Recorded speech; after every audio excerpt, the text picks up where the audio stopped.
understanding the concrete arteries of our world. Hey everyone, welcome back to the stuff you should think about. I'm G, and I'm so glad you're sitting down with me today. You know, we spend a lot of time in our cars. For many of us, the freeway is the background of our lives. It's where we drink our morning coffee, where we listen to our favorite playlist, and let's be honest, where we lose our minds just a little bit when traffic decides to come to a screeching halt for no apparent reason. But have you ever really looked at a freeway? I mean, really looked at it. It's not just a slab of asphalt, it's a massive, complex, living organism that keeps our entire society moving. Today, I want to pull back the curtain on how these things actually work. It's a bit of engineering, a bit of psychology, and a lot of fascinating science that goes into getting you from point A to point B. So get comfortable. We're going for a ride. First off, let's get the terminology right. We use freeway, highway, and interstate interchangeably, but they aren't exactly the same. A freeway is a specific type of highway that is designed for high-speed travel. The free in freeway doesn't actually mean it's free to use. It refers to the flow. It means the traffic is free-flowing, unobstructed by stop signs, traffic lights, or intersections. Think about the genius of that for a second. In a city where you're constantly stopping, you're at the mercy of a red light, but a freeway is designed to let you maintain a constant speed. It's a grade separated system, meaning that if you need to cross, you're either going over a bridge or under a tunnel. You never have to cross paths with someone else's lane. When you look down at a road, you're seeing layers. You've got the sub-base, the base, and then that smooth surface. Usually asphalt or concrete. Asphalt is a mix of aggregate and bitumen, which is a petroleum product. It's flexible, which is great because it can expand and contract with the heat and cold. But concrete, that's for the heavy hitters. It's rigid, long-lasting, and can hold thousands of tons of freight without groaning. Now, here's a part that probably drives you the most insane. The traffic jam. You're driving along, everything is fine. And then suddenly, everyone hits the brakes. You slow down to a crawl for 10 minutes, and then, just as mysteriously as it started, the traffic clears up. There's no accident, no construction, no spilled cargo. You look around, frustrated, thinking, what was that? That, my friend, is what engineers call a phantom traffic jam or a shock wave. Imagine a line of people holding hands. If the person at the front gives a little tug, the ripple travels down the line. If one person stumbles or takes an extra step, the person behind them has to stop to avoid hitting them. By the time that stop reaches the 10th person, it's a full-on halt. On the freeway, it's the same physics. If one driver hits their brakes just a little too hard, the person behind them brakes a little harder to compensate, and the person behind them slams on their brakes to be safe. It creates a wave of stopped cars that moves backwards through traffic. It's a phenomenon called traffic waves. And the wildest part, it only takes a tiny momentary lapse in attention to trigger one. We're all part of a giant, metallic, human-controlled chain reaction. Let's talk about the merge. We all have that one friend who refuses to merge until the very last second, right? We call them jerk drivers. But let's look at science. There's a concept called the zipper merge. When a lane is ending, most of us try to merge into the long lane as early as possible. We think it's polite. But traffic engineers actually argue that the zipper merge, where you use both lanes all the way to the merge point and then alternate cars, is the most efficient way to keep traffic flowing. It keeps the line shorter and prevents that phantom braking I just told you about.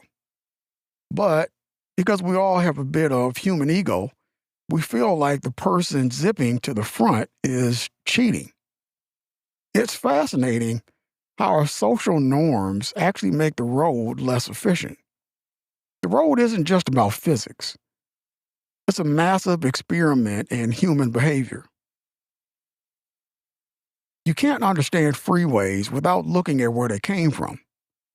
In the U.S., the Federal Aid Highway Act of 1956 changed everything. President Eisenhower, who had seen the Autobahn in Germany during World War II, realized that a modern nation needed a massive interconnected network of roads for both military movement and economic growth. Before this, travel was slow. You had to navigate through the heart of every single town you passed, dealing with local traffic and pedestrians.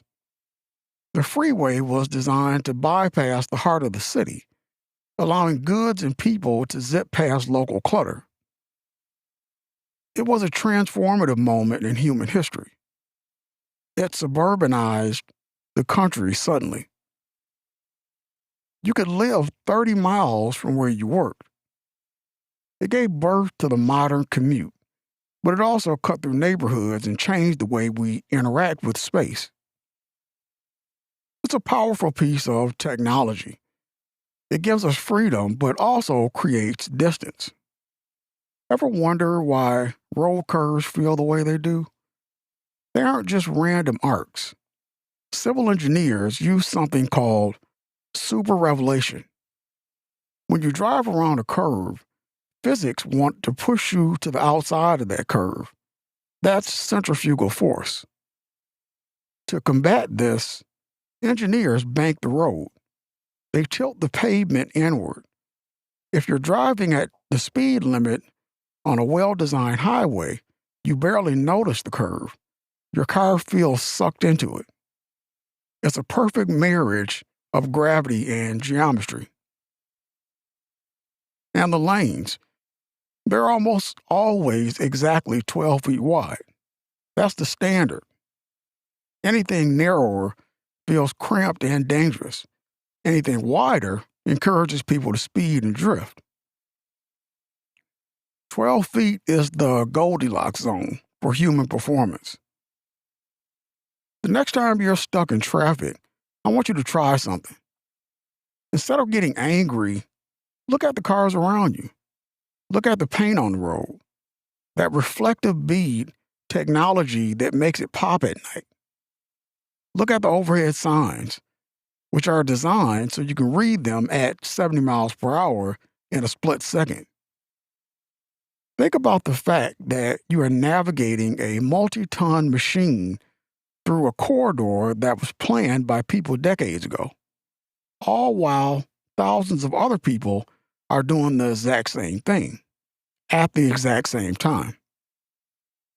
With only a few feet of space separating you, it's kind of a miracle that it works at all, I would believe. The freeway is a testament to human cooperation. We have implicitly agreed to follow the rules, stay in our lanes, and watch out for each other so that we can all reach our destinations. It's the ultimate collaborative project, even if we are all listening to our own podcast and trying to get to work on time. Before I let you go, here's a challenge.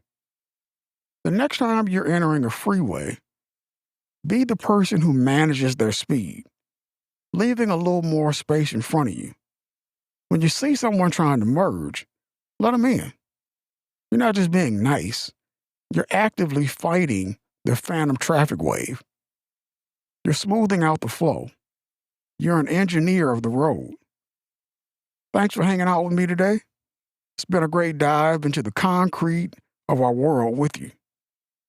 Stuff You Should Think About is a production of Curiosity. If you like this episode, share it with a friend who spends way too much time complaining about traffic. Maybe it'll make their next commute a little more interesting. I'm G, and I'll catch you next time. Here's a deep dive fact list for your next commute. The phantom effect.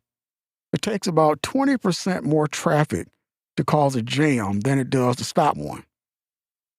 Once a bottleneck starts, you need a significant drop in volume to actually clear it. Next is reflective paint. The white and yellow lines on the road aren't just paint. They contain tiny glass beads that reflect light back to the source, your headlights. The next one, the Autobahn influence. The German Autobahn proved that high speed was safe, provided you had limited access, gentle curves, and no pedestrians. It's the grandfather of every freeway you've ever driven on. Capacity limits. A single-lane freeway, under ideal conditions, can handle about 2,000 vehicles per hour. Once you hit that number, efficiency plummets. Lastly, autonomous future. Many traffic engineers believe that when autonomous vehicles become the norm, the traffic wave will disappear entirely because cars will commute with each other, adjusting speed in perfectly synchronicity. Imagine a world where you never have to hit the brakes on the freeway again. That's the dream, anyway. I'm G, and I'm out.